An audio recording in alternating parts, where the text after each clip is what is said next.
This is Peter Helland with Dr. Bob Wenzel Gross, Citizens for Community Media. Dr. Gross came across the group called Citizens for Community Media several years ago, and we asked him to come on the board, which he was willing to do. And we have learned that he has done a lot of work, and in fact he's going to be giving a talk here in 1 month in Phoenix, middle of February. He's done a lot of work on, I guess, what people would call UFOs. They don't use that term as much now. They're using Correct. what's UAPs. UAP. But the reason a lot of people are hearing about this conference is that the U.S. government, the Department of Defense, revealed about a month ago in the middle of December, yes, that it was published. The New York Times it was put out there really strong, that the U.S. government actually had a program going on from about 2007 to yes, 2012. Exactly. $22 million worth investigating investigating UFOs. That just came out, and the conference in Phoenix actually was on that subject. So now this conference is really getting more exciting to people.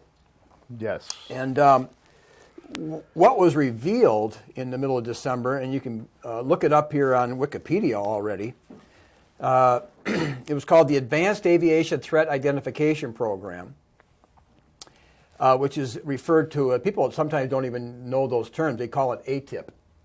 Okay? Yes. And a lot of people don't, they kind of struggle to know what ATIP is, but it is the Advanced Aviation Threat Identification Program.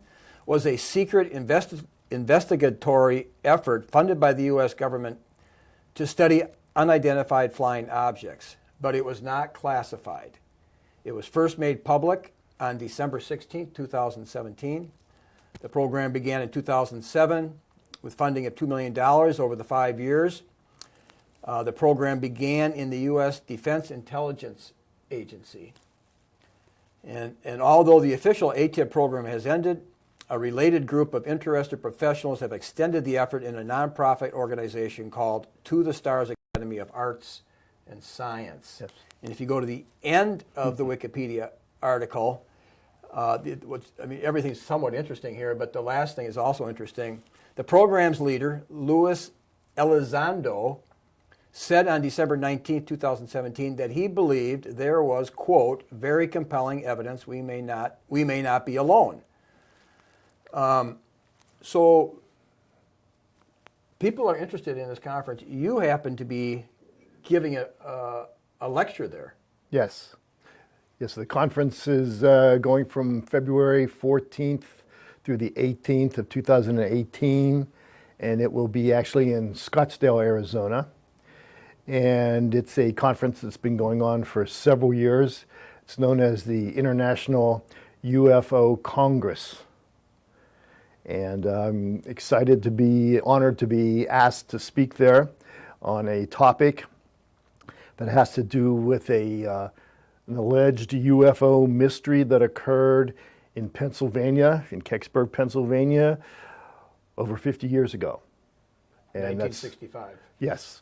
And I've been researching that for over 30 years, and I've found some very interesting information and evidence about that over the years. And I have also turned up another mystery related to the Kecksburg UFO mystery that I'm going to be talking about at that conference. So I'm very excited about it, and this whole thing with the Pentagon announcing the ATIP program, it was unexpected to me. I didn't realize that was going to happen. It just makes things that much more exciting and very, very interesting times that we live in right now. So your introduction to this kind of began way back. You were a classical musician, and you were even saying that you were practicing up to 8 hours a day at the clarinet. Right. Can you bring us up to date how that may even fit into your interest to go this direction? Yes, actually, I grew up in the Pittsburgh area, and I started, my first profession was I was a classically trained musician. And I started actually when I was around the age of 15, when I was really starting to make a living doing that. And I did my undergraduate work at Duquesne University. And at that time, Pittsburgh was around 700,000 people. And I had to try to keep up with the best clarinetists in the Pittsburgh area. So I ended up practicing 8 hours a day just to keep up with the good guys and the clarinets. So that practicing, I believe, caused my brain to rewire itself so that I think differently about things. Almost in the same way that Albert Einstein was a violinist, and recent research seems to indicate that his practicing the violin may have wired his brain together differently than other people's brains. Well, people just listening to that may think, well, who cares about that? Well, you were into education. Right. Okay. And as an educator, your goal in educating was trying to get them to be creative thinkers, critical thinkers, growing their intelligence. It was kind of all part of... Very much so. And in fact, the whole idea of people that are involved with the arts having what are known as aesthetic experiences that really causes, in my opinion, at least in my research, brain growth. The fact that you can have an aesthetic experience and that you are focused on something really does something for the growth of the brain and how you think about things. It's extremely important. And the bottom line there is, as an educator, the reason this is something good to pursue and try to make successful, making education successful is also trying to make that person you're educating develop his creativity, because the bottom line is we come into a world that's got problems everywhere. Yeah. Yeah, we need to be challenged. Our minds need to be challenged so that we evolve adequately. So that our brains will help us cope with the situations that we're finding in basically day-to-day life and beyond. And the way the brain actually learns best is when it's learning through and about anomalies like UFOs. No, but you had brain growth from playing the clarinet. What's the connection between brain growth off of by violin or clarinet, and what's the connection between brain growth from anomalies? Well, it's a good question, because let's say playing music is a very comprehensive endeavor. You are not only thinking about performing on a musical instrument like the clarinet, but you're also thinking about what you should be doing to make what you're performing on the clarinet fit in with the rest of the orchestra. And you're thinking about all types of things, especially if you're, let's say, playing a solo or maybe improvising in jazz. You're constantly thinking, trying to make what you do fit in with everything else. And you have got to be creative, and you've got to know a lot, you've got to have the skills, and you have to have the habits of mind that will help you perform musically, or it just seems very mechanical if you're not. No, so a lot of people were in band, so I was in 5th grade is when we were in band. Right. I was a cornet, my sister was the clarinet. Okay. And generally the children that had parents that were more concerned about the education of their children, those parents encouraged them to go into band. Yes. And I don't think they knew the exact reason. I don't think they thought the reason was what you're saying, but they thought it was instrumental part of their children's education, that it was really good for their children to be in band.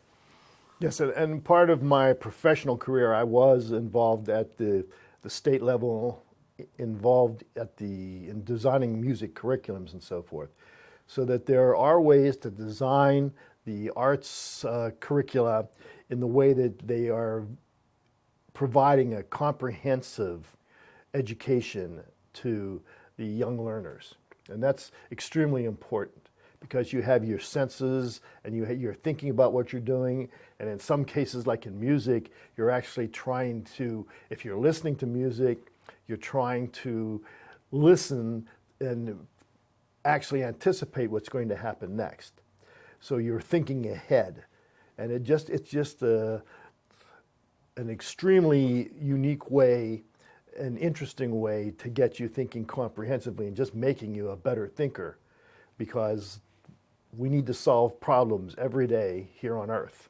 So the interesting connection here is you're going to be one of the main speakers at this conference.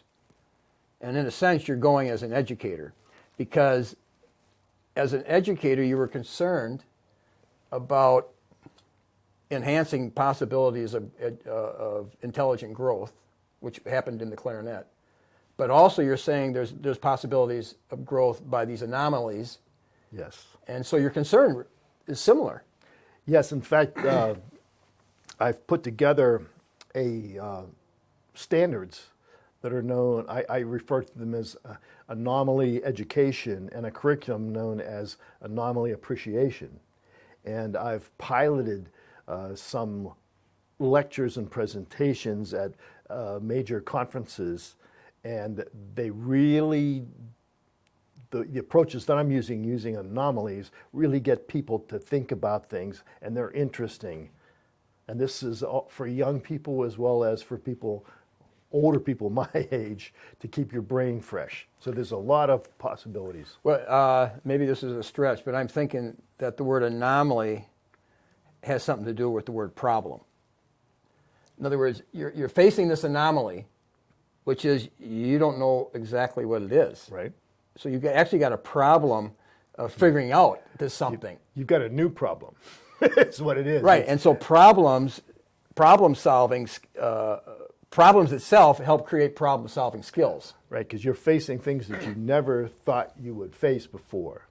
And then now you've got to figure out what to do with it. Right, and of course in my mind, extremely important if we need to develop our brains to the point they need to be to get to a higher level of civilization. in my mind, I'm always thinking that if I had been born 3 generations before, and anyway before that, I could have been a farmer. And I picture a farmer as his wife and maybe 8 children on 200 acres, 100 acres, and with no help. I mean, you have to, you can't be calling your neighbor, hey, can you help me? No. You basically maybe can call somebody for help once a month. But you're going to have to solve problems constantly, innovate constantly. And improvise. I had an opportunity to study with Second City in Chicago for a semester. Was studying improv. And it not only teaches you how to think on your feet, but you also learn how to respect other people in the group. So this type of thing, and creative thinking and thinking on your feet, it really uses your brain, grows it.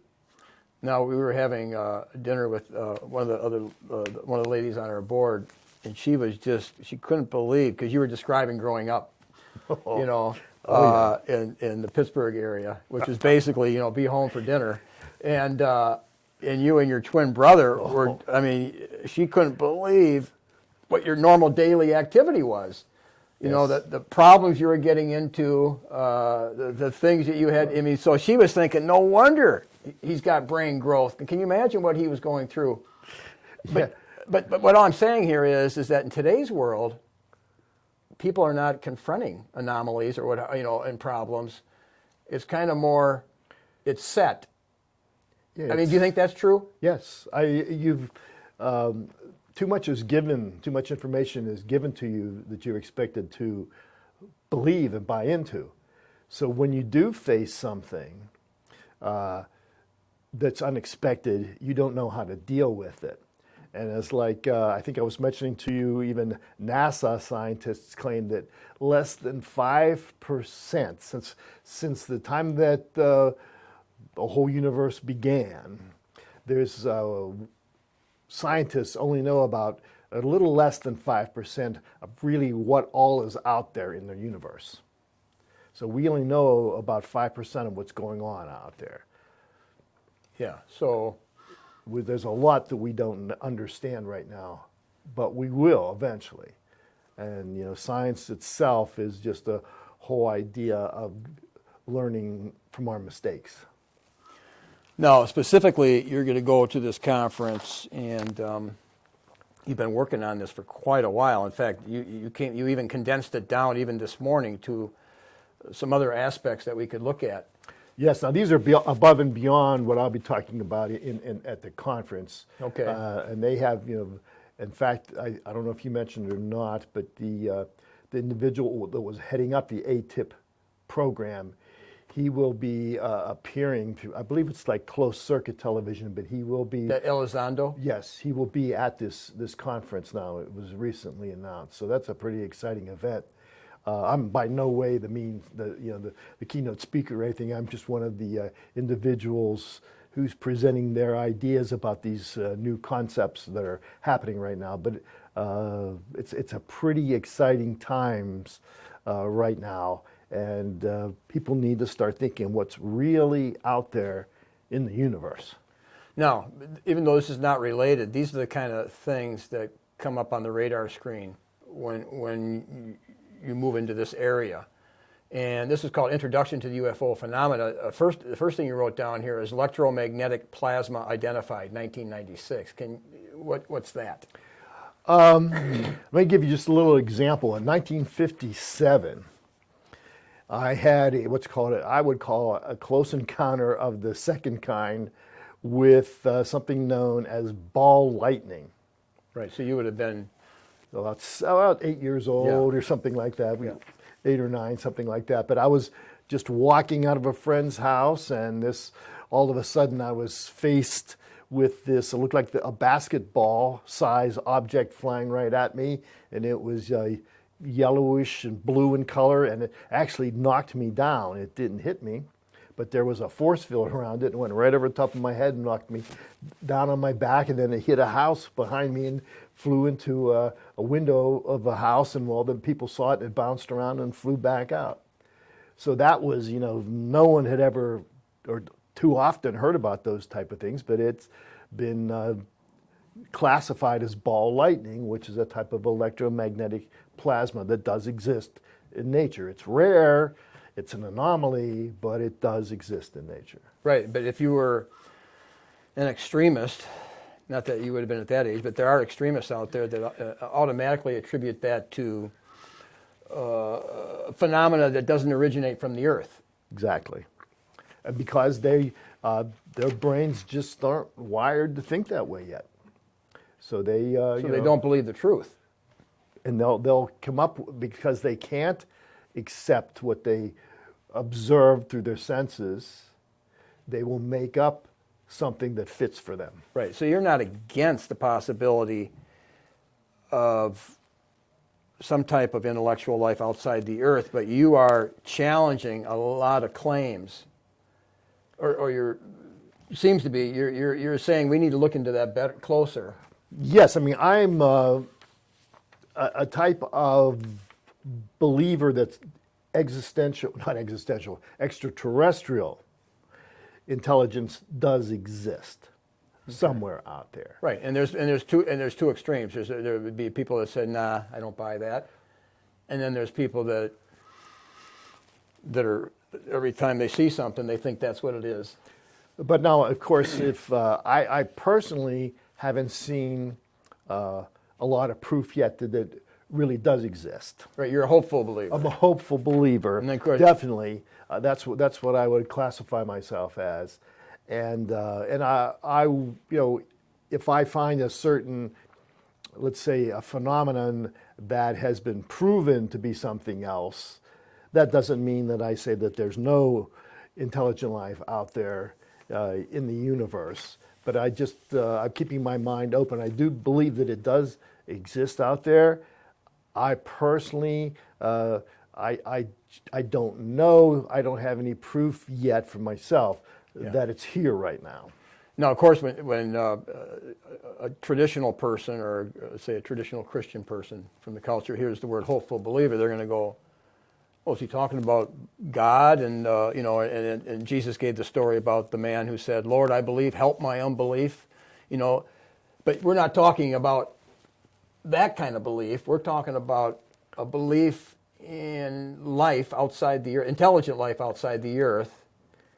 And then the question would be, well, why would you want to believe that? Or is it a good thing if you did find that? Or what would you think it might help us? I think basically that it probably does exist just from the amount of planets that are out there that could maintain life. Right, and this might help us in some direct or indirect way. Well, eventually, someday we may have to leave Earth if something happens to our sun.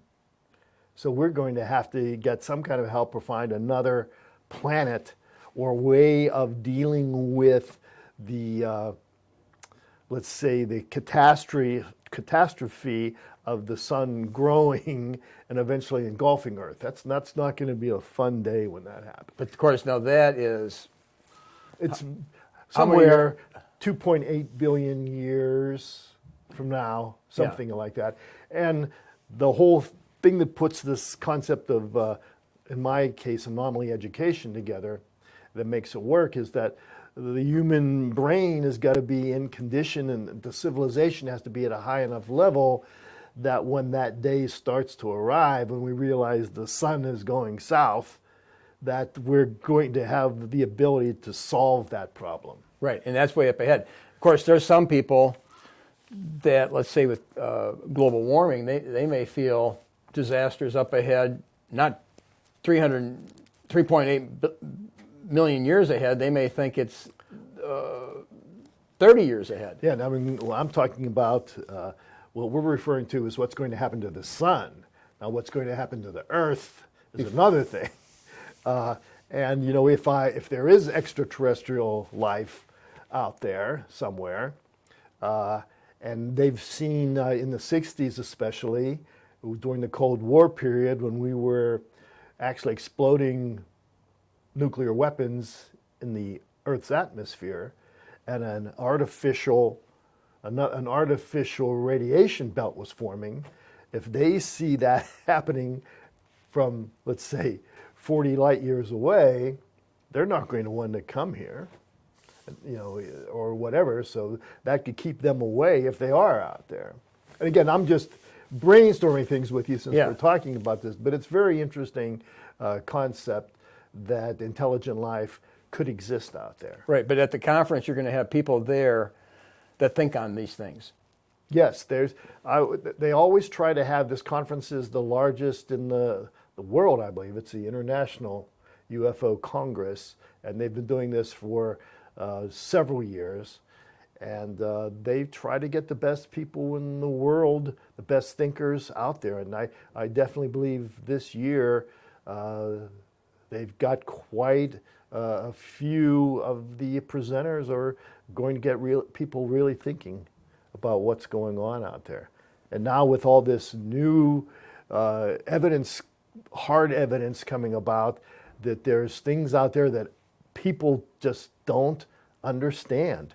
Well, the ATIP program that went from 2005 to 2012 is giving evidence that there are hard things out there. Yes, there's now again, just the tip of the iceberg is being exposed, so to speak, as far as the evidence right now. We don't really know for sure what the evidence is. Well, there is some evidence that's been released. It's video footage of, let's call them unidentified aerial phenomena, objects that are doing things that, as far as current science knows, can't be done with technology here on Earth.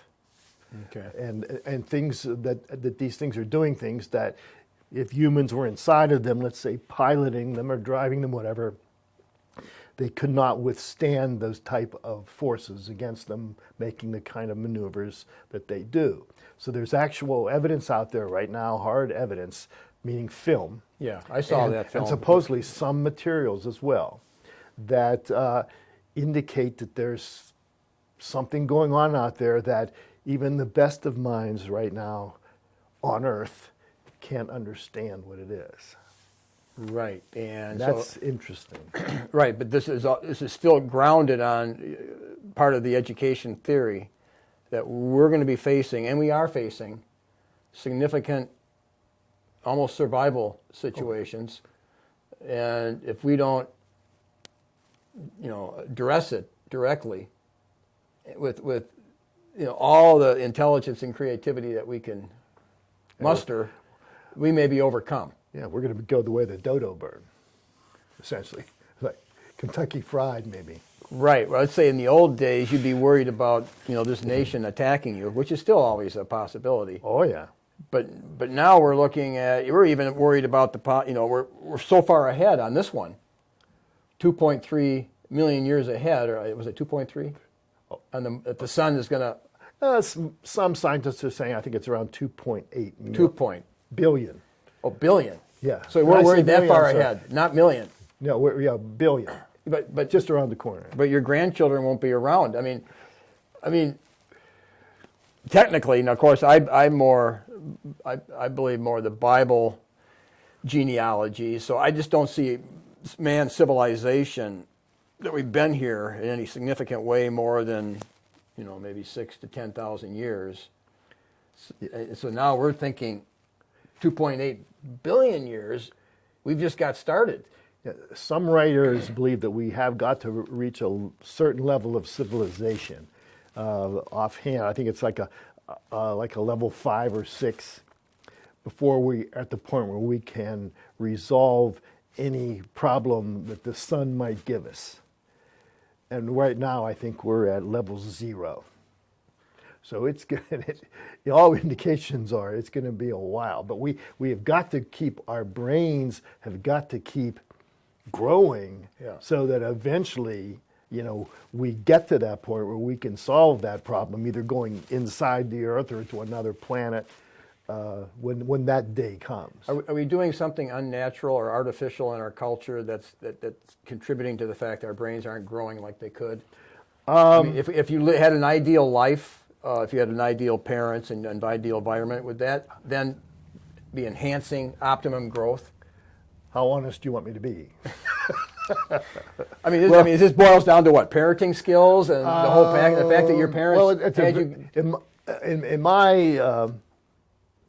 From my standpoint, like my doctorate it's a doctorate of education, and my major was music education, and I've been an administrator for curriculum and administration and turning schools around, that type of thing, for decades, let's say. Mm-hmm. And what I see as the issue is just the overall structure of the educational system, from the administration down. It just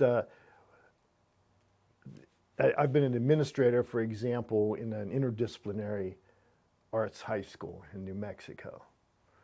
And the things that you can do and get students to do and get students to score well even on their adequate yearly progress on their state and high stakes tests.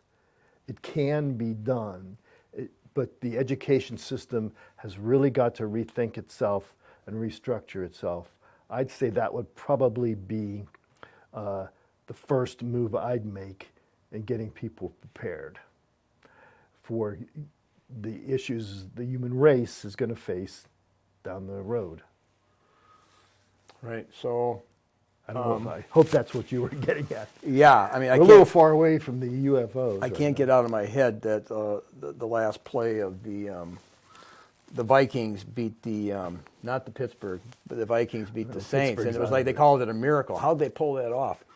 And let's say a miracle took place here locally, and you were the head of the educational system here, and you were saying, and you had the opportunity to try to implement this. If it was successful, if what you know here, and you implemented it, and it was successful, what would that do for the community? What would that do for the children's education? What it would, I mean, I have come up with approaches to, let's say, reviving educational programs. And it was the idea of cultivating human capital. And if you really work with your teachers and give them input on designing the curriculum and helping them teach, a very comprehensive, authentic way of teaching. For example, just state test scores could improve not by like 9 or 10%, but by 90 to 100%. And I've done that as an administrator in school districts, and it can be done. But someone has got to take that step and do it. And it's down to the teachers, getting into the teachers and having them think in a comprehensive manner how students ought to learn. For example, it shouldn't be just the math teacher that's teaching math, the language arts teacher, the music teacher, the art teacher, the math teacher, the science teacher, all should be focusing on trying to get at the math standards and the math curriculum. Right. Oftentimes the teacher kind of does their own thing. I think here in South Bend, they finally got a common curriculum after decades, because the teachers just kind of did their own thing. But if they don't pull that curriculum together in the right way, it doesn't achieve anything anyway. And it's very, my experience, it's very easy to pull it together like that, and it's a shot in the arm for the teachers. And every time that I've taken on a school and done that, the morale is improved as well as the test scores, and in general, the students are doing better as thinkers. Yeah.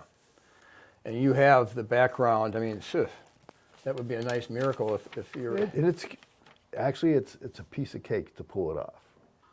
And you've seen it happen, but is it happening elsewhere in the country much at this right now? Not that I'm aware of.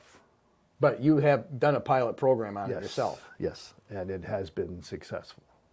And it's harnessing this well, you call it anomaly, where you confront an anomaly and it causes growth. But there's a parallel here. You're bringing growth to their creativity and their brain by means of. Well, I am a strong believer of Dr. Howard Gardner's multiple intelligences theory. Okay. And you're kind of fine-tuning, let's say, I think now he's up to 9 or 10 intelligences. But he thinks that intelligence, he believes in his approach, in his multiple intelligences theory, that intelligence is the ability for somebody to solve problems or create products in a culture that values those products. So intelligence is the ability to solve problems and create products. Is that what you said? Yes, within a culture that values those type of. And we do value it. Yes. Generally. But like, for example, if we were in a culture that, for example, someone has a strong mathematical intelligence, that person would be able to solve problems using math, or create products using math or about math that would be valuable in that culture. So the culture would value math as well. So it's a very interesting concept that I believe works when it's applied to an educational system. But the key is you got to tap the people of the community, the parents. You got to and discover that they do value that, and once they value that, they'll take an interest in supporting it. Yes, and then every every student, every learner is a little bit different. Some people have they may have a very strong mathematical intelligence, but may have a moderately strong linguistics intelligence. So and you can improve on those to make them better in the long run. So I think that has a lot of potential, looking into those types of theories, like the multiple intelligences theory. Right, but what we're talking about is we were bridging the gap, because people would, on the surface, would not make a connection between this conference dealing with with UFOs and with connecting it with Gardner's intelligence theory. And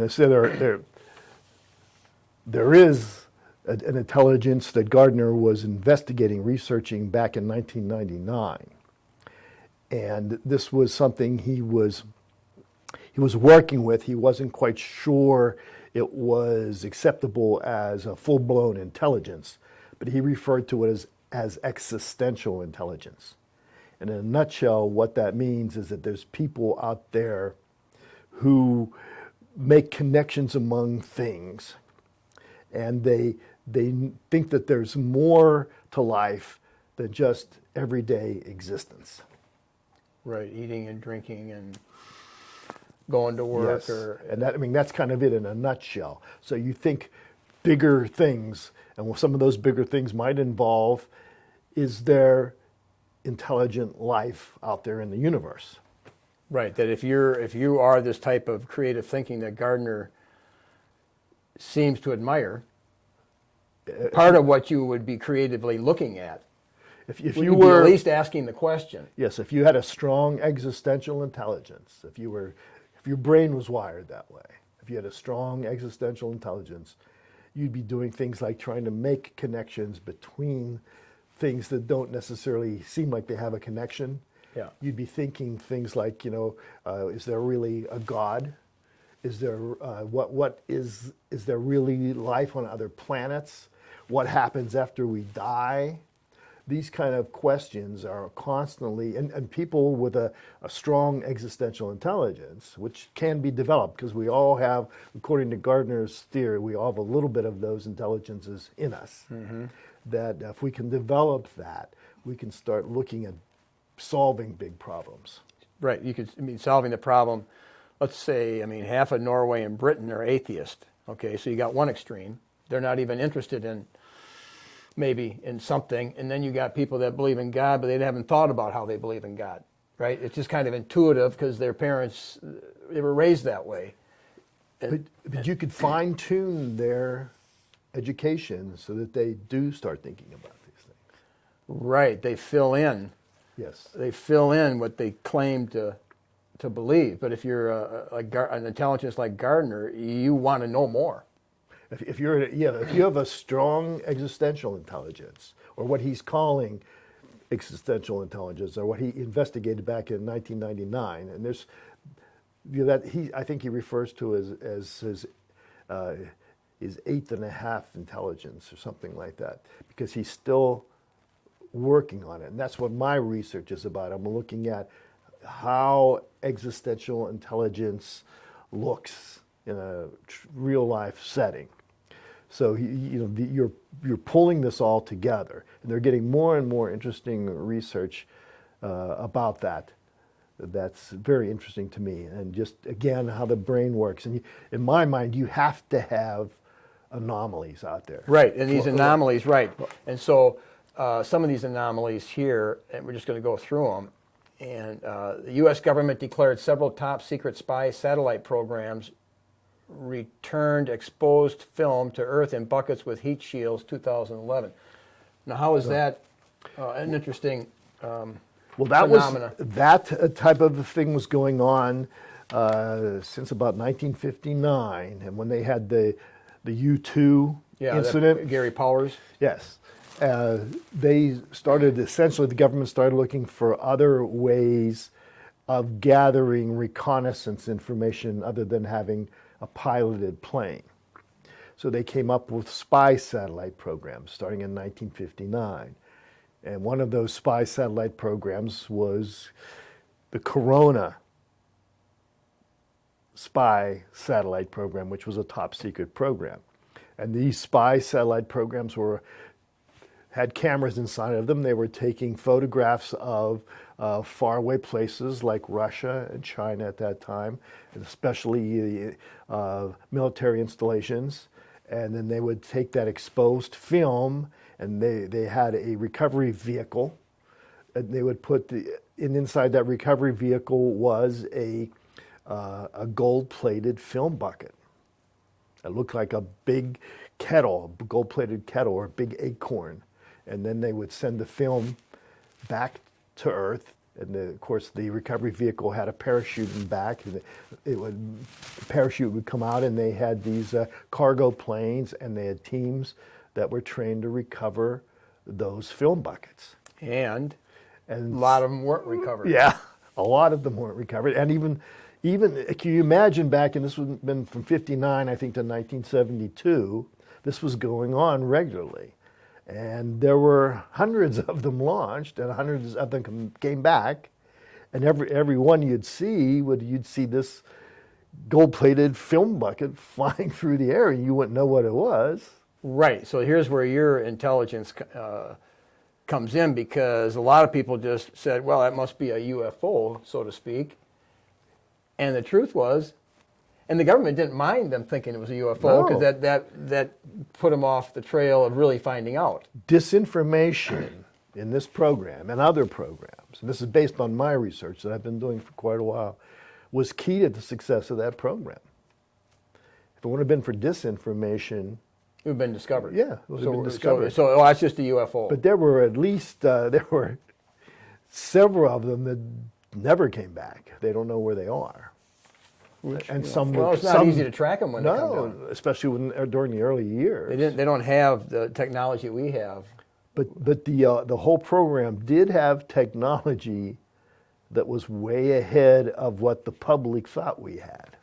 Well, what's the theory? The military is always about 10 years ahead of us, that we get what we get. Well, I mean, there's a theory on that. Well, when I worked for the government from like 1992, and I worked on a project in Washington, D.C. from 92 to 1998, and my job required that I would sign non-disclosure agreements and look at some of the new technology out there. I'd say that what was going in the laboratories back then were probably 15 to 50 years ahead of what we get, what we see out there in the public. So they were amazing. They definitely want to be ahead. Here's another one.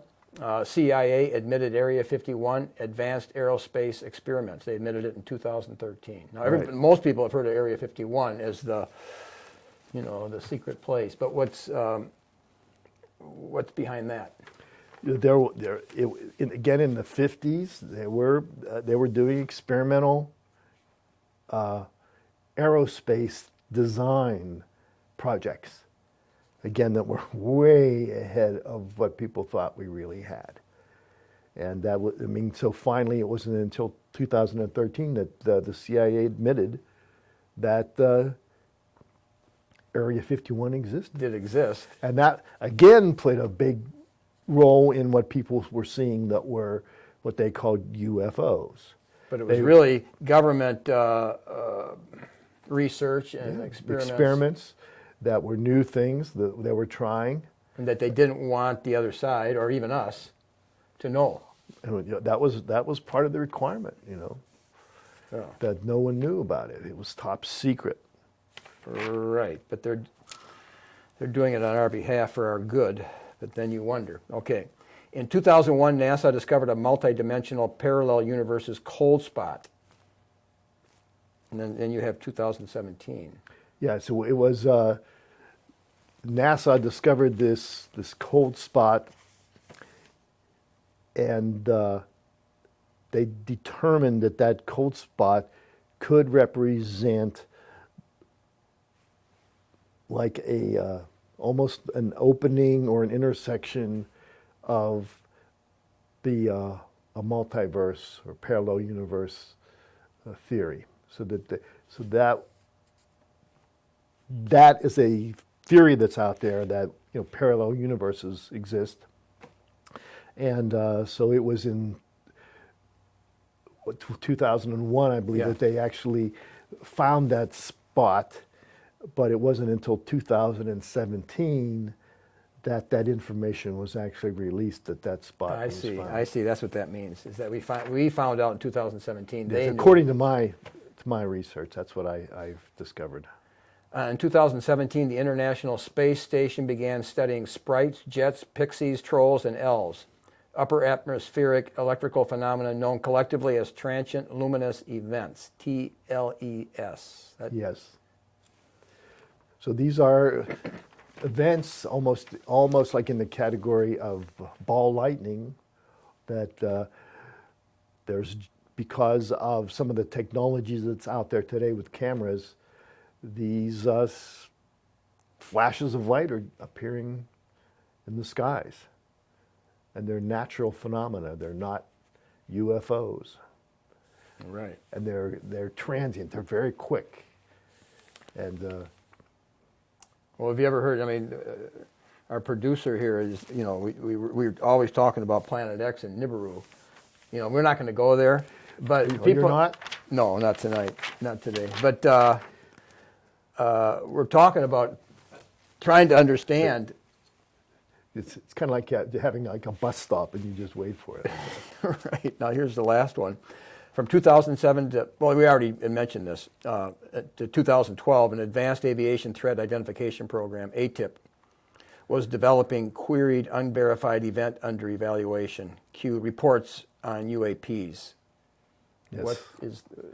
Well, it was basically, as I understand it, and again, this was relatively new to me as well. I first learned about it back in this December of 2017, but there were pilots that were picking up, seeing, observing, and getting information on radar of unidentified aerial phenomena, objects that were had the appearance and that had trajectories that were thought impossible to accomplish with current science.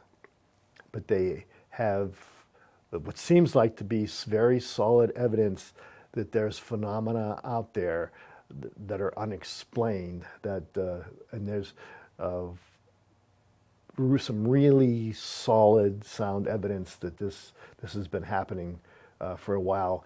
In fact, it was convincing enough for the government to put $22 million into the project. And you'll notice there's some educational spin-offs of this project as well, which could be very interesting with some of the, I think his name is Tom DeLong, or they're again, I don't know a lot about this yet. I hope to learn more about it down the road, but there's some very interesting educational spin-offs on this all.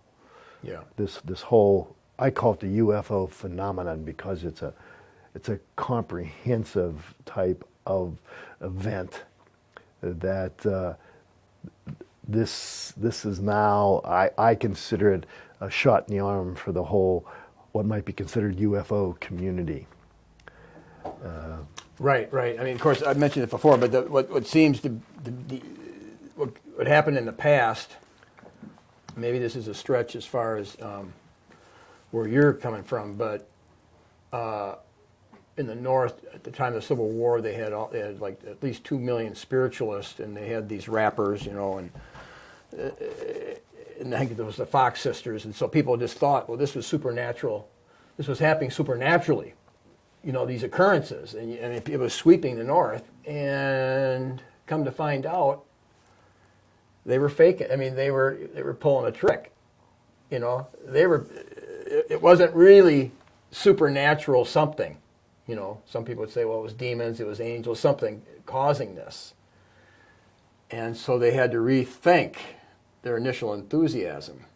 Okay, so there's been this initial enthusiasm about UFOs. They're unidentified flying objects, and people kind of want to believe. But then you're kind of saying, well, slow down. Let's look at it. And you're discovering a lot of their claims in some cases, was really just a government project. Yeah. Okay. So, I mean, where do you do it? What do you do with this, what's going on here? But I keep getting this saying mixed up that I was mentioning to you at one point earlier when we were talking about the concept of absence of evidence. Used to be thought of as not evidence of absence, but I would encourage researchers to rethink that saying into absence of evidence is strong evidence of absence. Right. Because we have to start really looking at these things and just accepting them as being UFOs from another planet. We have to really take a close look at what's out there, because they could be a really danger to, plane travel or whatever. They don't seem to be right now, but they really, if they're out there, I think we ought to know what it's all about. Right, that's a practical element, because if the government has these experiments, or somebody does, a plane could hit them, right? That's one concern you're saying? There could be a lot, and they are creating some physical changes to the area what they're near as well. If they're what? There's like if they're near, if they're near. If Okay. they're near the ocean, Yeah, it can cause changes in the water and so forth. So we really need to know what they're about. I think so. Right, but a lot of this is national security. The government they really hold a strong right, despite the FOIA, Freedom of Information Act kind of idea, but they'll claim anything as national security, and they'll say this is out of bounds. Now, what's interesting is that they did reveal this ATIP program. Yes, that was a surprise, I think, to everyone, but it's a very interesting surprise. I've got a new feel for the whole concept of actually trying to find the truth behind the whole UFO phenomenon. I think that seems to be a push recently. Right, and the question keeps coming back to me is, why is it important to try to figure out this problem? It's a problem, right? And you're trying to solve it. Well, it's an issue, and it could be a problem. I think from the safety concept, we need to look at it. But also, in my opinion, it could be a natural phenomenon as well as a man-made phenomenon. Mm-hmm. And right, because the Earth and things around it are not, there's all kinds of phenomena like I happening. said, we only know about 5% of what's out there in the universe. So, and I've seen evidence of some things that are, I would consider, natural phenomenon as well as man-made phenomenon that I didn't think they would exist. No. When you go to this conference, you're going to be giving a lecture, so you can't give that lecture here, so to speak, but Right. Can you give us a little flavor of what's going to happen at this conference and what they expect you to be saying there? Can you give us a flavor? Yeah, just briefly, what I'm going to be looking at is the what's known as the Kecksburg UFO mystery. 1965. 1965, and that occurred in the Kecksburg, Pennsylvania area. As a youngster growing up, I heard that UFO experience unfold on KDKA radio. And I was actually at it happened on December 9th, 1965. It was a Thursday. I remember it like it was yesterday, but I was actually at the Blessed Sacrament Catholic Church in Natrona Heights, Pennsylvania, which is just outside of Pittsburgh. And you would have been, let me guess, I would have been like 8th grade, and you might have been a junior or senior. Yes, I was 17 years old Yeah. at the time. So anyhow, I was at the church, but I really wasn't in the church. I was in the church's parking lot, and I was in my parents' car. It was a 1965 Chevy Impala, and I was listening to the radio, and all of a sudden, a bulletin came on, a special bulletin, and the announcer said that there was an unidentified flying bright object spotted in the skies over western Pennsylvania, and it may have landed near Greensburg. Yeah, I know And Greensburg, yeah. And I thought, oh my God, UFOs are for real. And I took the car, drove home, and asked my parents if I could drive out to Greensburg, which was about 50 miles away. And they said, not with your driving record, So I thought Kecksburg ended there, right then and there for me, but it didn't. There's some things about the whole, all my life that it's kept popping back up. So I'm going to be giving a presentation with slides on the Kecksburg incident and as I believe, what really happened What there. really happened. The suspicion was it might have been a genuine UFO, but what you've discovered. There's always been thought that was either a UFO or a satellite of some type or a deep space probe. So my research is, I'll hold off to the end, but my research, I have pretty much preponderance of evidence of what it was. Okay. So I'll hold off on that. But Sure. It's been an exciting 50 years or so researching it. So the conference will be maybe 4 or 5 days? Yes, I think I fly out on the 13th and get back on the 18th of February. So the conference goes from the 14th through the 18th. Okay, so maybe when you get back, you could Definitely, you could get back on and I can tell us? I can tell you more then about the whole conference as well as the Kecksburg Okay. UFO mystery. And what's the name of the conference again? It's the International UFO Congress. And it'll Okay. be held in Scottsdale, Arizona.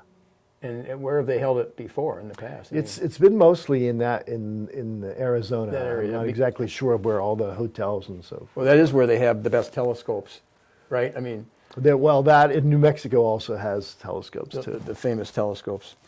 Okay, so we're privileged to have Dr. Bob Wenzel Gross, who's also works with the public access Citizens for Community Media.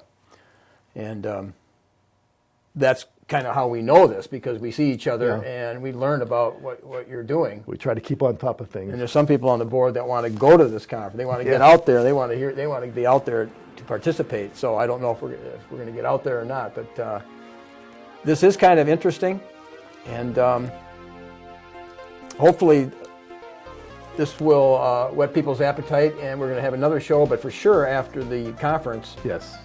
you'll be able to really talk more. I have thousands of pages of research that I've done and hundreds of slides that I can eventually share with you. Okay, so this is Peter Helland and Dr. Bob Wenzel Gross on Citizens for Community Media.